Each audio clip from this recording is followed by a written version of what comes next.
Hello, everyone. Thank you for joining today. So, our session today is on keeping up with technology shifts for local climate action. I have some exciting speakers to learn about how new technologies are enabling climate action. Uh, Glad to be here today. So, my name is Eli Udall, and I am the Zero Emissions Manager at ICLEI USA. Um, and we could go to our agenda. So we have three exciting speakers today. Um, First off, we'll be hearing from Lola Tawari and Willa at Google about better data for decision making. Then we'll kind of move from data into planning. We'll hear from Clara Warmby at the Scottish Climate Intelligence Service, and then we'll kind of move into implementation with Saif Ismail from City of Albuquerque talking about tools they're using to manage energy demand and supply. So I think with that, I'm going to turn it over to the Google team. Lola? Awesome. Thank you. I'll get us started. First of all, just want to say thank you for having us. Google is always excited to partner with ICLEI and any other branch off events. So representing North America today, but we also partner with ICLEI EMEA, and so excited and thankful for our partnership. My name is Lola, representing partnerships from North America, as mentioned, spanning Google Earth, Google Maps, and Waze. And I'm joined by my teammate Willa, who represents Google Earth product, and she'll be talking to us about Environmental Insights Explorer as well as Google Earth. We are both based in New York, and again, happy to be here today and have our conversation in this session and going forward. So, Willa, I'll turn it over to you. Thank you. Sounds good. Thank you, Lola. So I don't have any slides for you today. Instead, what I'm going to do is just run you through the live products on Google that you can use today. And I think some of this, especially some of the EIE data, will feature in some of the other talks that you'll hear today. So let's just get started. We'll start with Environmental Insights Explorer. If you can see my screen, this is the front page of EIE. EIE was launched in 2018, and its goal is to help cities basically design their climate action plans, create inventories, and then track year over year how they're doing in meeting their climate goals. So this is indeed the front page, and you can, I won't be offended if you switch away from me right now and open up a tab and put insights.sustainability.google and start playing around yourself. There are 4 different core insights that we provide. We provide information on buildings emissions, transportation emissions, solar potential from the rooftops, and also tree canopy and tree coverage. And we do have information for about actually 40,000 cities, but we have had a subset of those cities okay us to share information publicly. So if you do want to sign up, there is in the upper right-hand corner, sign up to access, and if information is available for your city, then we will process that, and then you will get access to that data and be able to download it for your use. But just to quickly walk you through what's available on EIE, this is the page for Pittsburgh, Pennsylvania. And we have the different modules here. This is building emissions, transportation emissions, tree canopy, and rooftop solar potential. So the first thing I'd like to show you is for transportation emissions. That tends to be our most popular one. About 70% of our users are working in transportation primarily. But here, what you'll do is you'll have information, sometimes back all the way to 2018. And for the subsequent years, you'll be able to see what the change is year over year. So 2019, not that big of a change. 2020, emissions were down 37%. Yay! But not exactly, because that was the pandemic. And then you start to see it recover year over year. So this is, again, at the citywide level, and you are able to download information for transportation, and you get emissions, vehicle miles traveled or vehicle kilometers traveled, and mode share for your city. Building emissions, and again, you can actually open this up and explore. This is, again, the city of Pittsburgh. And what we do is we show the percent of total emissions that is contributed by each land use type. And then we also share how much of the total measured area is actually feeding into that calculation. This is built on Model America, which is a third-party external model that we worked with to estimate the emissions. Now, this is a one-time thing. We don't currently have an annual cadence to update this particular data set. I'm going to go to solar. So this is rooftop solar potential. This calculates, you can scroll down here, based on the type of roofs that are available there, flat, south-facing, west-facing, east-facing, north-facing, what the potential to save energy use if there were conversions to solar. And it actually helps you to, you can zoom in and check which areas and which parcels and which roofs in particular would be particularly good candidates for more solar panels. So you can see up top, shady or sunny. And then the last thing that I'll show you is tree canopy. And for this one, what we're showing is for each of these census tracts, what you'll be able to see is where the trees are, and then for an estimated percentage of tree coverage. And now this one is actually one of our research partner teams was the one who actually generated this data set based on satellite and aerial imagery. And so for this one, you can actually get like extremely detailed information on where trees are. We found that a lot of the cities who are interested in this kind of know where their where public-owned trees are, but may not know where have a good handle on where privately owned trees are. So this kind of helps assess that. The last thing that I want to show you about, there are two more things I want to show you, but yeah, let me correct that, is the methodology. So I know that a lot of you are going to need to vet use of this data before you put it into practice, show it to your stakeholders, share it with the public. This is where we're going to share information about privacy, our data sources, and then basically a industry by industry, transportation, buildings, solar, tree canopy methodology, detailed methodology about how we calculated that, as well as some facts and frequently asked questions about this. And then the last thing I'll show you is, again, I said this is the public-facing site, Environmental Insights Explorer Insights Workspace, which is a lot to say. This will allow you to sign up for more robust access. So basically downloadable spreadsheet access to the information. So you let us know whether you are an employee of the public sector, oops, my bad, or you're a consultant or NGO working with the city government, and then we'll go from there and figure it out. So that is Environmental Insights Explorer. I know that Eli said questions at the end, so I'm going to jump to the next thing. So just as a break, EIE was created in 2018, is a totally free product and provides city level, generally annual or more refreshes of information.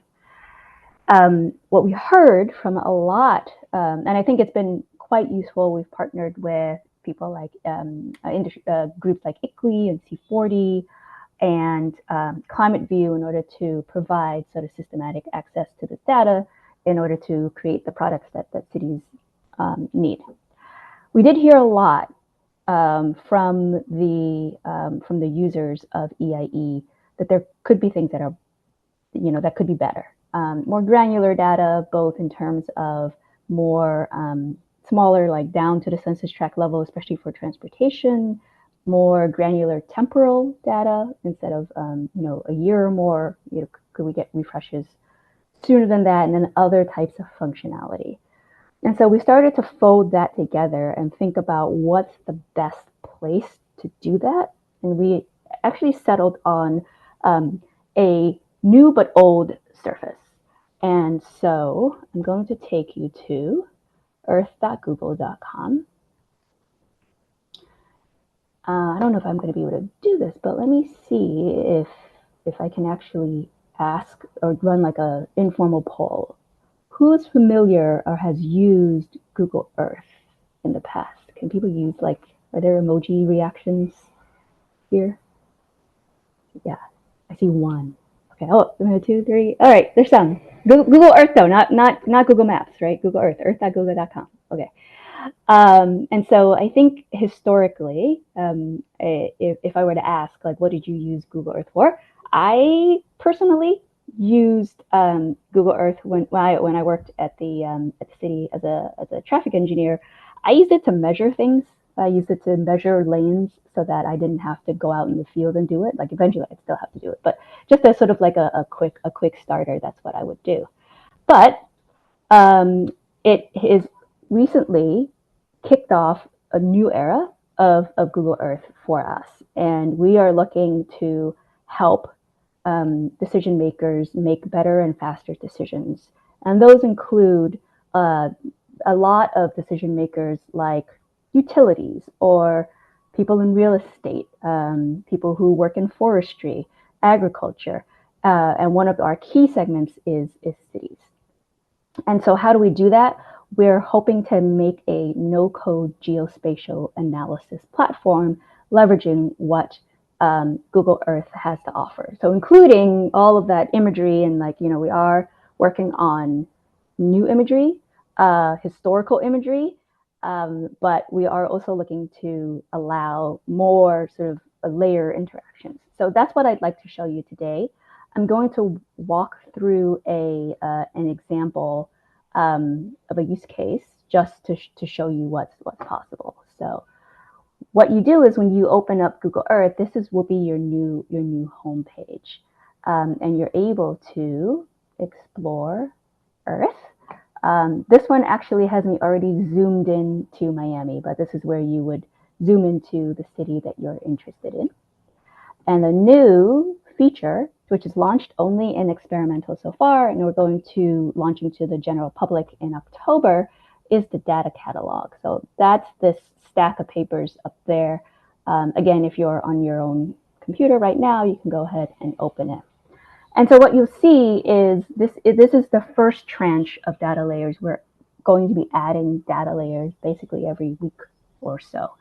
And you can scroll down, and they range from boundaries to really specific things like where are EV charging stations, to very Google specific data, like from our Google Maps information, where are people searching for EV chargers, right? And we call that EV charging station interest. We have information like land surface temperature, and I leave you to peruse at your leisure the existing data sets that are on there, and to check back quite often for a number of really exciting data sets that are going to be coming. What you will also see, though, if you are to load it, is that some of these will say professional advanced. So I will be very crystal clear that Earth is currently a free product. It will now include the data catalog. It will also include Earth with Gemini, which is a chatbot. So we are improving the free version of Google Earth. But there will be some things that are now behind a paywall and will be offered via extra tiers. And they are the professional tier and then the professional advanced tier. And so that's why you'll see some of these data sets labeled as professional advanced. The pricing is $75 per month for the professional tier and $150 per month for professional advanced. Now, for that's to the general public.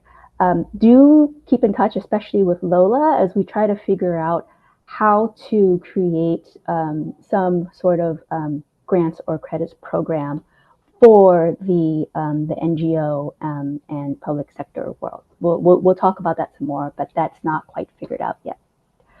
But back to the actual data sets themselves, and I'm going to go a little faster now. I'm going to select tree canopy percentage, land surface temperature, and household income. And I'm going to add those to a project. All right, so this is what I've got. You can turn those on and off. The one that I actually want to see most of all is land surface temperature.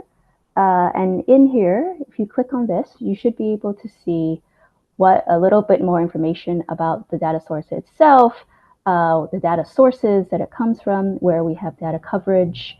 And then the other thing that you can do is filter by, this is the temperature in Celsius. It gets quite hot, especially from very dark pavement-rich areas.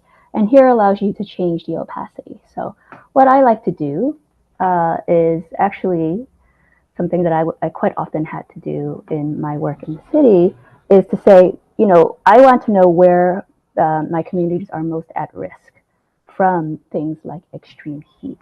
So I'm going to go to household income, and I'm going to ask it to filter out for those tracts that make less than $40,000 a year in median household income. And I start to see some information pop up. And so, for instance, here in Hialeah, I see that there are a couple of tracts that fit that bill. And so there, I'm going to then switch again to look at land surface temperature and see how hot it is there. Is it, oh wait, I'm actually, this one is the one that I want to decrease to check if it's hot. It is indeed pretty hot there. And so what I can then do is say, well, it's hot there. Is there something we can do with trees? So I can then check in on here to see how much the tree coverage is. Can click in on one of those census tracts that I thought was pretty hot, and see that the tree canopy coverage is actually pretty good here. And so maybe there's something else that we want to do. But for instance, the other thing that I'm going to do, one of the strengths of Google Earth is to say, let me just double check what's on the ground. So let's see if this works. And I'll bring you directly into the street view of that location. If you do happen to be, I think I need to switch over to the satellite. If you do happen to be in satellite view, I'm hoping that this is one of the locations that has historical street view. It does not. Sometimes if you pick correctly, this is the dangers of the live demo, you actually see, you know, 2018 to 2025, or sometimes all the way back to 1940, to see how that area has evolved. But anyway, that was a really quick drive through EIE and the new Google Earth.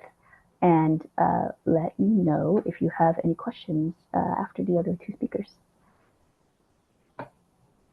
Thank you, Willa. That was very, very helpful and interesting. I appreciate that. I do want to just ask one quick question, since we have a global audience. Are the data layers you talked about kind of available in different regions of the world? Are they restricted to certain areas? Well, right now they're restricted to the United States, with plans to expand globally towards the end of the year and into early next year. All right. So I'm gonna kind of now moving into the planning tools section. I'm gonna turn things over to Claire with the Scottish Intelligence Service, Climate Intelligence Service. Yes. Right, I'm just going to share my screen. Hopefully that has worked okay. Yes. Awesome, brilliant. Great. Well, I'm going to talk a little bit about a project that we're running in Scotland. We are called the Scottish Climate Intelligence Service. I'm going to talk a bit about how we're using these kinds of technology to support climate action. So Scottish Climate Intelligence Service is a capacity building programme primarily, with a strong data component. We are funded jointly by the Scottish Government and also by all 32 local authorities in Scotland. So Scotland is made up of 32 unitary authorities, which means that we have a single tier of local government, and then the Scottish National Government on top. We are partner organisations, so we are partnered between the University of Edinburgh and also the Improvement Service, and we also have a tech partner called ClimateView. And so this programme is really sort of set up to try and solve the kind of problem that we're sort of looking at with climate change. So we've been looking at this for quite a long time and thinking about what it is that we're potentially doing wrong. The first thing is, I think, as a community, we've kind of misplaced the problem that we've got. We think of this as a kind of moonshot problem. So this is where we've got a really clear goal that we agreed by everybody. This is what we're trying to do. Technology is really complex, but we can break it down into steps, and we can deliver this by a relatively small, defined team of people. Climate change is not that kind of problem. Climate change is a how do we make people happier problem. And this means that we're dealing with really complex outcomes that are actually surprisingly hard to agree on. The technology is often really simple, but the system interactions around that technology are really complex. And we can only deliver this when we've got a large number of different stakeholders acting coherently. They don't have to be kind of completely on board and doing things the exact same way, but we need to have some kind of coherence. So we also define this as a problem of we call it death by PDF. We have in Scotland 300 climate action plans and strategies and route maps, and that's just the local authorities. So our 32 local authorities, we found 300 plans. Nearly all of them are written in PDFs, and PDFs have a problem in that they don't really communicate very well with each other. We also have a whole bunch of other strategies and plans and programmes and route maps at Scottish and the UK government level. And again, it's virtually impossible to extract from those pieces of information what exactly is happening. We've got lots of high level and long-term targets. We've been really good at setting long-term targets. We've got lots of desired outcomes. We keep saying what it is that we want. We want, lower emissions. We want net zero. We want climate neutral. We want, all of these things. But we're not very good at explaining how we're going to get there. The interventions that we're doing in the system are often really unquantified. So we want lots of things, but we don't know how we're going to get there. And then, as I said before, we can't really interact with these and update these efficiently. It takes us, often in Scotland, I have to say, 5 years to write the plan, by which point it's out of date. And I think probably everybody is the same. This is not just us problem. So this is where we decided to try and do things differently. As a programme, we offer support to all of the local authorities, and we offer 4 key categories of support at the moment. The first is that we create a consistent national data set, and we do that centrally, and then we send it out to the local authorities using our platform, which is ClimateView, and I'll talk about it in a minute. We update this inventory annually, and we also go back to 2005. So they've got a really consistent, really comparable data set. This has become a critical part of this project, is actually going, if we have everybody speaking the same language on the data set, we can start to talk about what is it we're doing and what's working. The next thing is that this is a people problem. It's an emotional problem. We're terrified. Everybody's terrified. So a lot of what we're doing is training for local authority officers and managers and politicians on how we use this data and how we use the platform and how we interpret it and how we use it in decision making. And to enable people to feel more confident in the decisions that they make around delivering climate action. The third thing is that we need to break these big long-term targets down into smaller, more manageable shifts, which tell us the pace and direction of what we need to do for key transitions. And then we need to know what it is we're doing to deliver those transitions. And I'll give some examples of these, but this is for things like, for example, we want people to walk and cycle more because it's healthy, it's low carbon, it's better for people, it's better for air quality, etc. But we need to kind of think about how many more people do we need cycling every year? How do we get people to walk and cycle? Well, we give them safe cycle routes. We give them better bike parking. We give them and we de-incentivize car travel because that makes it more likely people make those choices. So we're doing a lot of work around kind of how do we set small, manageable targets and understand what we're doing. And then we think about progress, because at the moment, what we're trying to do is track our progress in really big emissions data sets. And often when we're working on these transitions, the shift is small. And what we need to be doing is working out what are our indicators of progress that we can look at that are really consistent and reportable and up to date, so that we can start to get faith that what we're doing is delivering the change that we need to see. We work with ClimateView. So in order to deliver this programme across 32 local authorities, one of the key things that we decided was that we need to have a common framework for working with local authorities on this. We were going from the basis of 32 different organisations doing this in a different way. They call interventions different things. They set different targets. They use different data, and that makes it really hard to share good practice. So we went out to market and we actually did a public procurement exercise and ended up with ClimateView as our preferred provider.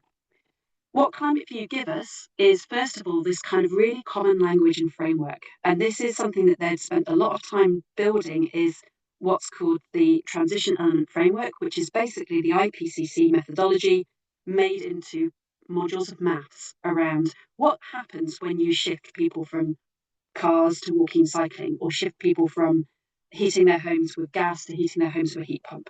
So we can sort of start to think about that as a really common language and framework. We then also have this common platform where we can store these emissions and think about our kind of like, what is our pathway to net zero, which is made up of these building blocks of transitions. And then what is it that we're doing about that? So what interventions do we have in place that are going to deliver that change? And then our indicators, are they working? So this is a kind of like one-stop shop. And all local authorities having the same platform means that we can train people more efficiently. It means we can communicate more efficiently. And also, which I'm going to talk about, is that we can start doing multi-level governance. So we can not only just communicate between local authorities, but we can communicate up to the national government about what it is that's happening. So in this multi-level governance aspect, if you imagine that we've now got these 32 local authorities that are using this common data set and language and framework and platform, we then can start to build up this picture of what ambition, so what transition targets have these local authorities set. And it makes a difference whether you're up in the Highlands of Scotland and you've got a really big geographical area with really sort of, it makes it quite difficult to do lots of walking and cycling compared with, say, for example, the city of Glasgow, which has a really nice dense urban population. So we can think about how those different locations are bringing in different solution sets, and then we can look at what it is that they're doing. And we can bring all of this data together and we can start to ask questions, for example, like, which policy areas from the Scottish Government are actually being delivered by interventions? So we can go, if you've got, for example, a policy around buses, which I'll talk about in a minute, can we see how many bus interventions we've got at a local authority level? Have we got a policy that is live and active, or we've got policy that's, to be honest, dead in the water? And we can see that.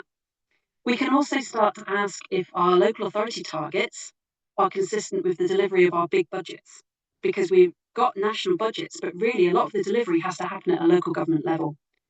And then we can start to think about, are we targeting our national policy and funding effectively for what we want to deliver? So are we putting the right sorts of money into the right places? Do we have lots and lots of interventions that are sitting there going, we're ready, but we're not funded? In which case, how do we release that funding? How do we draw private equity into this area? And one of those ways is to build much better and bigger pipelines of work.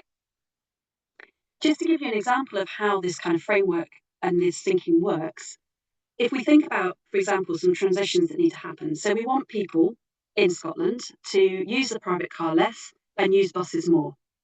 At the moment, most of those buses are diesel buses. But what we also want to do is we want to shift diesel buses to electric buses. So ultimately what we want is people leaving their car at home and taking the bus. Now, when this shift happens, we get lots of really good outcomes. We get less congestion, we get more transport accessibility for people. It reduces poverty, it reduces emissions, it reduces noise, it improves air quality. We know this happens, but now we need to think about how do we make it happen. So we've got national policies. Some of these national policies work on bus operators. So some of the people in the system are these bus operators. So we've got, for example, a zero emissions bus fund. It subsidises the replacement of the fleet, and this directly transitions us to electric buses. But we also need to be able to get people to use those buses. So we also need other policies that deliver interventions at a local level. So we've got things like the Bus Partnership Fund, which is looking at infrastructure, for example, increasing bus priority lanes on congested routes. We've got a national concessionary travel scheme, but we need schools to support poorer kids to take up these concessionary passes. We then change the attributes of the system. So all of the stuff that we're doing is we're trying to make the system change, and that changes people's perceptions, and that changes their behavior, and that delivers this transition, which gives us our outcomes. So by thinking about this in a really consistent and replicable way, we can start to go, right, national policy, what's it doing? Who's it working with? Local government, are we delivering enough for this to happen? Are we delivering the right kind of things? Are we pushing the system in the way that we need to do it in order to get the outcomes we want? We're not sitting there going, we want these outcomes. We're sitting there going, we know how to get these outcomes, and we're going to start building a process to make it happen. So far, we're in year 2 of operation. This is kind of our impact from year 1. We're now up to way more than this. We've got all our local authorities still engaged. We've got our one data platform. We've got around about 1,000 interventions now have been logged in the platform across those 32 local authorities. And we're starting to kind of build this, how do we get this multi-level governance communicating with each other? So that is the Scottish Climate Intelligence Service. We've got lots and lots of resources online. We're really happy to talk to other places that are interested in this kind of approach and to share the learnings we've had and to learn from other people. We are still very much in a how do we do this phase, but we think that this is a kind of like different way of trying to plan climate action with technology and with people. Thank you. Thank you so much, Claire. Very, very fascinating. I do want to just note for any audience who are in the US, so ICLEI USA has also partnered with ClimateView, the technology partner that Claire talked about. So we've worked with them to develop a version of the platform that we call ClearPath 2.0, and that's available as a benefit to ICLEI members in the US. So check that out if you are in the US. All right, so now excited, we'll pass it. I'm going to get into the implementation portion, pass it over to Saif with City of Albuquerque. Good morning, good afternoon, everyone. Saif Ismail, I'm the Energy and Sustainability Division Director for the City of Albuquerque. And I have on this presentation my partner, Haya. She's our project manager. This is a great opportunity, and thank you so much, everyone, for sharing the great things that the City of Albuquerque, it's a city in the state of New Mexico. We are 187 square mile, 560,000 people in the city. City of Albuquerque had a really great initiative goals on how to achieve the 100% renewable goals, how to be a net zero, reduce our carbon emission. And I'm proud that this office, my office as Energy and Sustainability, came up with a great initiative by creating the brain that we can visualize all our data and all our information to track real-time energy efficiency, building systems, walking inside buildings. And I'll share just a quick video, and let me see if I can share it here. And then I'll continue my presentation. See here. You guys can see my screen, right? 1 second. Yeah, we can see it now. Perfect. I'm going to just display this video, and then I'll finish my presentation.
Great. So it's just a quick video shows how City of Albuquerque has been really, productive on achieving our goals.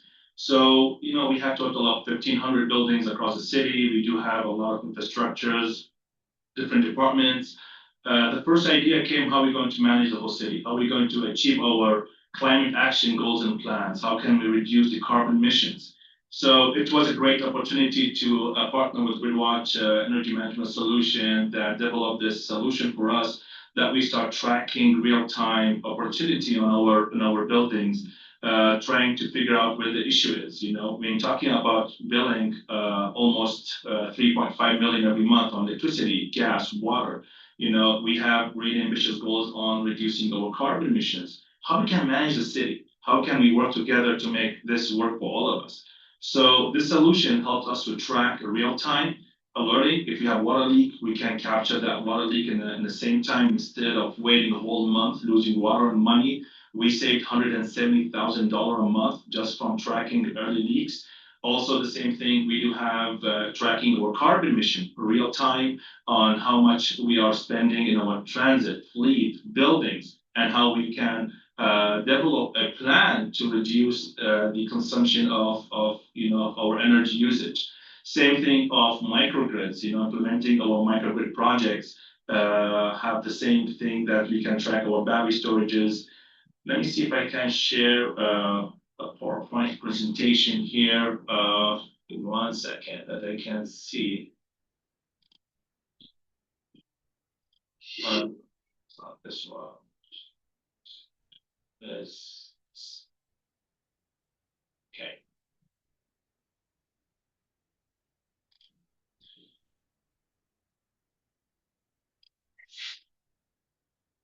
Okay, so this is just the image of the dashboard of the city of Albuquerque and how we monitor our utilities, our carbon emissions, and our alerting across the city. This is a great solution that we can now visualize every single asset for the city, and you can see the dots. When the brain came alive for the city in 2023, we saved till today $6.2 million on energy savings and electric, gas, and water. Also, the city of Albuquerque, the goals were, how to achieve our 100% renewable goals, starting investing more in renewables resources, to offset our loads and also to reduce the consumption of our electricity. Also, having a real-time usage expenditure analysis on those through the brain helps us to analyze our data, make decisions, studying the behavior of the peak demands, where our peaks are and how we can reduce those peaks through our system and starting investing in battery storages to shed those peaks. Also, evaluating building controls. If you can see, this is one of our quiet stations that shows real-time rooftop units, set points, electricity, expenditure that we can even study the behavior of our building systems, if it's a lighting, if it's mechanical controls, everything. Also, this is an image shows how we track real time of our renewables and how to achieve our goals and how those renewables are integrated to our brain system, that we can also monitor the panels if they're working or not working, the inverters. If the inverter is down, we don't have to wait a month to see the bill, right? The solar didn't have the production. So what we did is we made sure that we track this issue and fix it before it's too late. Also, the electric vehicle charging station, monitoring charging stations through the brain, through our system, also helped us to analyze where the high demand of charging stations are areas. This is how we start, more in developing a lot of charging stations in areas that really wants, and promoting people to have their electric vehicle charged in those locations. Street lights integration, also we can manage all our street lights. And after we converted most of our street lights to LEDs, now we start even having more sensors, more air quality, having more, gun sections, cameras, and everything is integrated to provide us a lot of data on, air quality and monitoring our noises, humid, heat waves, all these things through the brain technology. Also, this is a screenshot of how we monitor a life of our greenhouse gas emissions. We can do it per city, per department, per building, and we can track and provide tons of information to our environmental health departments. So all those great things the city's been working, we have saved up to date 1.2 million every year just from capturing those issues, getting all those smart meterings integrated in our buildings, and now we are tracking life production, consumption of electricity, and studying the behavior of our buildings helps us to make decisions. In the past, we get our bills from electricity after a month, which is too late. Now it's an early detection every 15-minute increment data. Hey, we're having a lot of peak in this area. Let's see if we can shed that peak, if we can elevate our mechanical, cooling or heating system. So these are the decisions that helps us as a city, as a government officials, to come up and make those solutions and implement a lot of projects. So we have building performance. We can see our building life, which building have exceeded the DOE threshold, which is Department of Energy on building performance. This is when we go and do our energy audits and trying to bring those building consumptions down to the right threshold to save hundreds of thousands of dollars. In the past, we used to rely on spreadsheets. Now it's AI. Now it's all brain technology that the city has implemented, which help us. And also, I've been working with Google, on how to integrate their map into the brain. And we're working, it's been a couple of months, working with Google if we can get integrated, through the brain so we can have those live features that, Willa talked about it earlier in this presentation.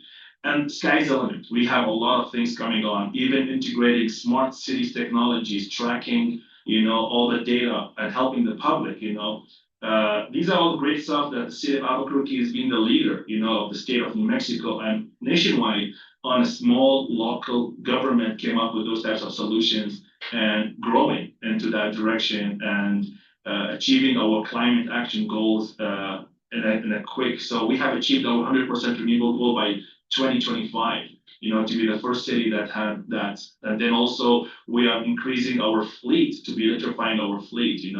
And ongoing. So there's a lot of things that's happening for the city, and this is part of the successful proof of concept I love to share with everyone on this call to see what the great city is doing. Thank you.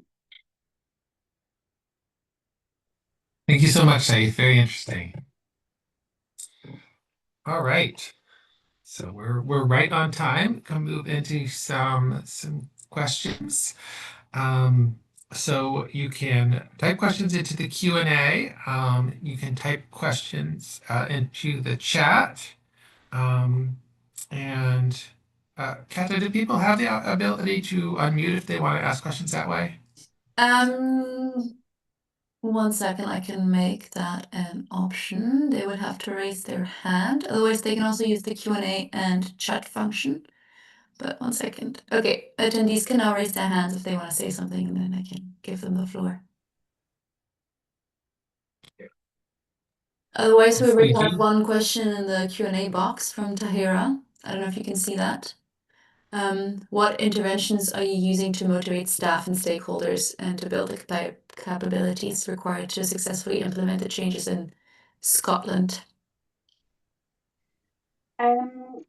It's a really good question. We've had really surprisingly easy path in terms of getting all of the local authorities to be using the platform, agreeing that we're going to have this methodology and that we're going to support them in this way, partly because it was the program was deliberately really carefully co-designed with all of the local authorities. So we have a user group where we have representatives from all of the local authorities.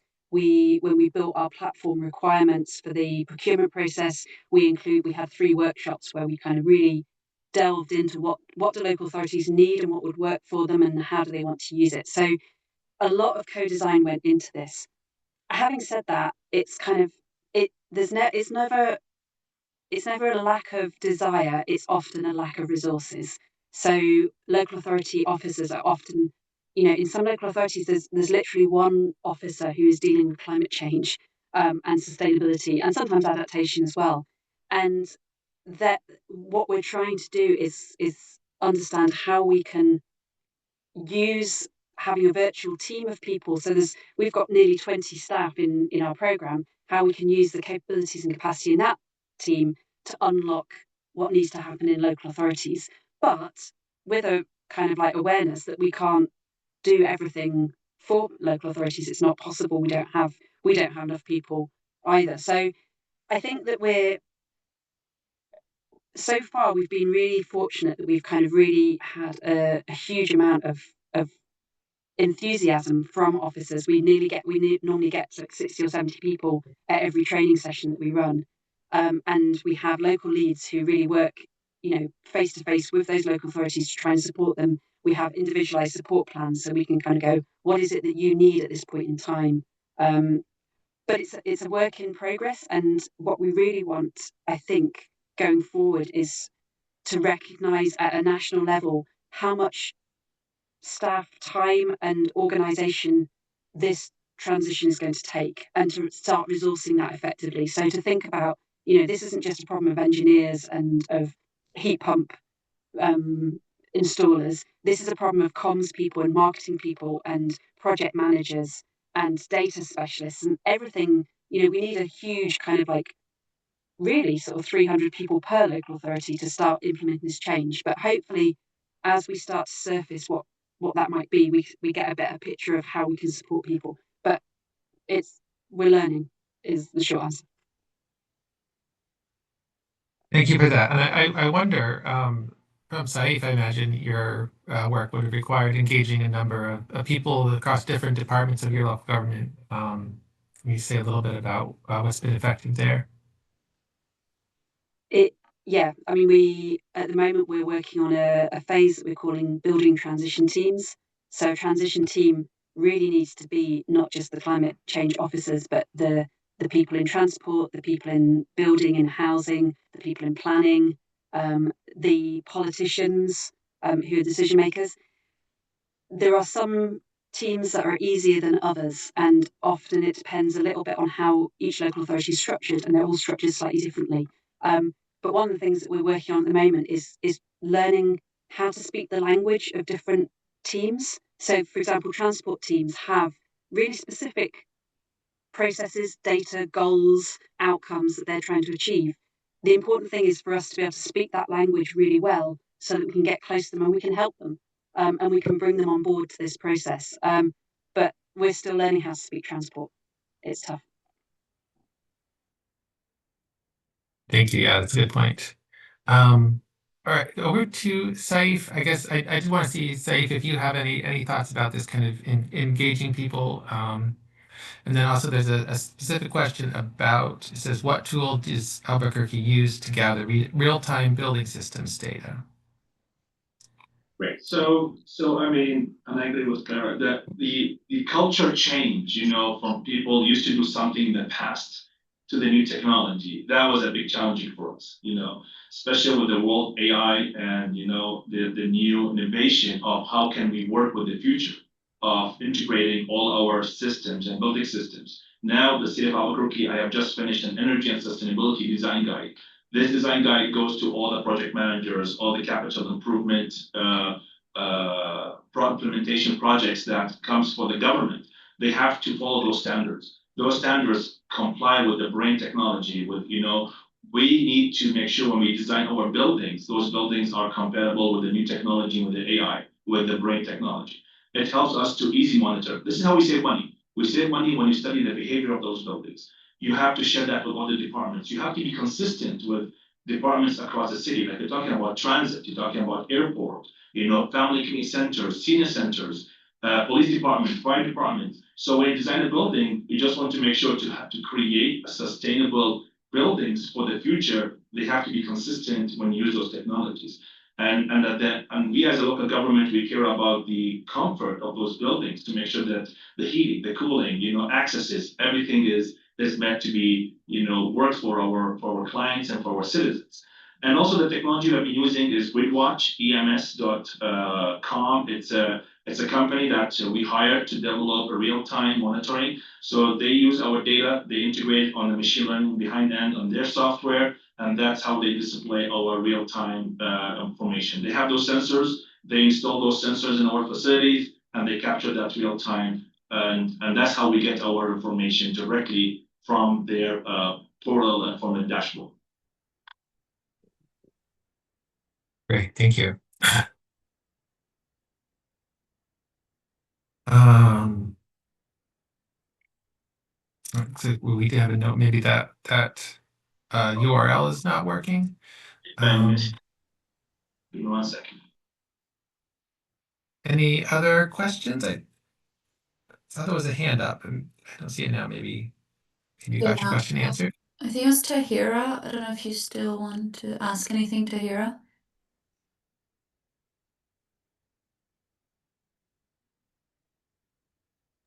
Maybe not.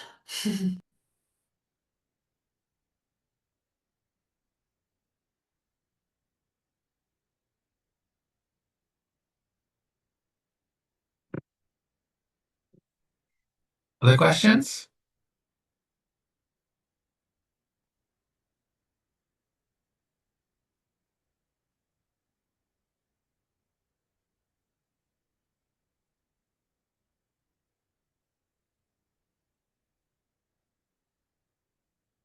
Oh, I did. Well, folks are thinking I did. Do we have something come in the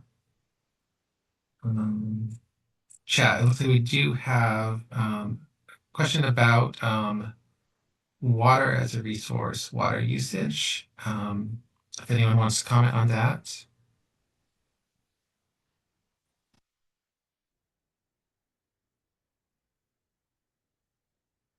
Maybe I think it sounds like our focus is more on energy and such things. I With the I can go ahead. talk a bit about how so one of the things that we've done is kind of deliberately focused on climate action and in terms of mitigation in our project. We've kind of almost like gone, we can't deal with adaptation because it's a different type of problem. We don't really deal with biodiversity.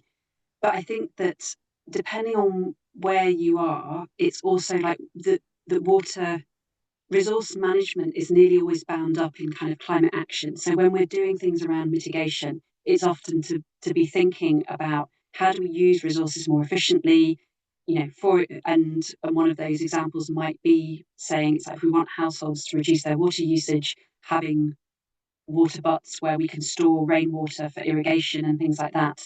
I think the other thing is that different countries, if we were doing this project in Australia, it's highly likely that water would be kind of a central pillar of this. I think in Scotland, one of our problems is that we see water as kind of almost free and always available. This year, we've had really quite, a significant drought. And I think that as we go forward, we're going to have to start thinking about how do we make these projects resilient in terms of other shortages. At the moment, we live in an environment in Scotland, I hate to say this, of kind of almost excess consumerism. And I think if that starts changing, it's like the sorts of interventions and projects that we deal with will change as well. But I think the framework of setting up of thinking is like, how do we want people, how does behavior change happen? It happens when we change systems. We can apply that methodology for different types of resource problems. At the moment, it's a lot of it is energy, but water is could come into it as well. And also, I can add to the water resources, since it's a big city, you have a lot of golf courses, a lot of facilities, having an AMI technology, sensors on those water meters, to track early usage and if there's any leaks, especially in parks. So, especially when we as a city are having, a lot of issues on water, droughts, and a lot of challenges, we want to make sure it's not just money, it's also the water usage. So implementing those sensors on water meters and early track of those leakage through our brain system, it helps us to cut our leakages, for the past 2 years, more than 70%. So if I want to count the saving every month, like between 100 to $170,000, we have saved millions of dollars just from tracking early leak and set up those buildings on thresholds, for usages. So it helps us to improve our water usage. It helps us to be more sustainable in our water, usage and cost for the city and for the residential citizen too. Yeah, very, very helpful information. All right. Looks like we have some appreciation in the comments there of people dealing with water challenges. So looks like we're into our last few minutes. I wanted to thank again all of our presenters. It's been really helpful, interesting information today. I think Kata had just a little bit of information to share with us about upcoming session. But thanks everyone. Yes, thank you. Thank you, Eli, for organizing the session, and thank you to all the speakers for being with us today. It was really interesting.